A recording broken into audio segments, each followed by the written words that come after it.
Is the most disturbing thing to know.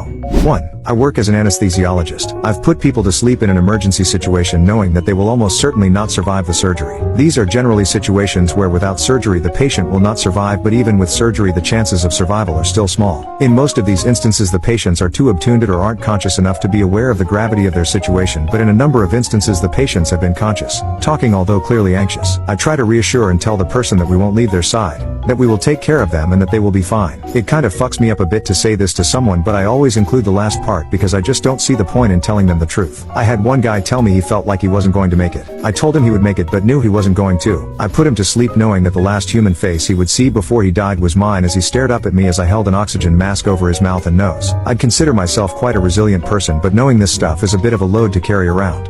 2. That the adults don't know what's going on either. 3. I worked as a palliative carer for about 3 years. I looked after terminally ill people who had chosen to die at home after being discharged from hospital.